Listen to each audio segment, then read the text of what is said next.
Wala pa man ang isang legally binding na Code of Conduct sa South China Sea.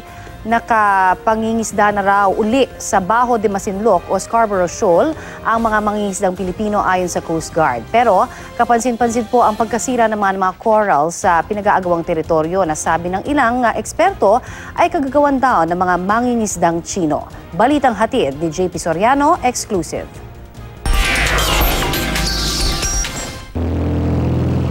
Malaya na raw nakapangingisda ang mga mangingisdang Pilipino sa may Panatag Shoal o Bajo de Masinloc. Pinatotohanan naman ito ng mga litrato at video ng Philippine Coast Guard na nakunan nitong nakaraang linggo. Wala raw tensyon sa lugar at regular silang nakakapag-usap ng Chinese counterparts nila. Parang yung nakita namin, sama-samang may maraming fishing activities doon sa area. Sa pagkaalam ko, merong Chinese, merong Vietnamese at andun din yung mga Filipinos.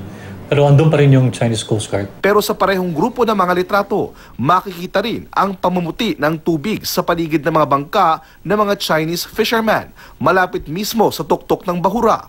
Hinala ng isang maritime law expert, resulta ito ng umano'y paninira sa bahura o corals para makakuha ng mga giant clam o taklobo. Yung LEC ng kanilang mga outboard motor, binababa nila, ginagamit nila na pangputol nung coral, parang inaahit nila yung mga coral, kumbaga, no? So nadudurog yun. Nitong mga nakaraang taon, ilang beses nang may nahuling Chinese fishing vessel na nahuhuling nangunguha ng giant clams sa Bajo de Masinloc o Panatag Shoal. Noong 2015, naghain ng protest notes ang DFA sa Chinese Embassy matapos mahuli ang 24 na Chinese utility boats na nangongolekta ng giant clams sa lagoon ng Bajo de Masinloc. Kailangang i-raise nga ito sa China. Again, yung sinasabi natin matagal na kailangang i-assert yung ruling, no? I mean, this is a clear case na kailangan mo talagang i-assert, no? Kasi hindi nila talaga dapat ginagawa yan. Ang pagkasira ng corals din ang isa sa mga naging argumento noon ng Pilipinas sa Arbitral Tribunal.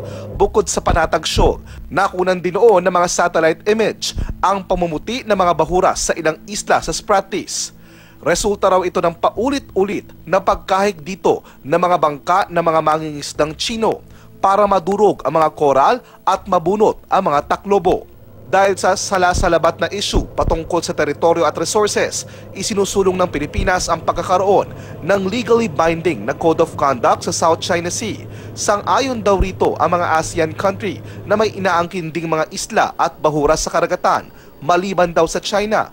Pagtitiyak naman ng DFA, hindi mababali ang gustong isulong ng Pilipinas. I can definitively say that the Philippines continues to support the notion that it should be legally binding, but of course we'll have to see how things develop. But that issue, I think, still has to be discussed. JP Soriano, GMA News.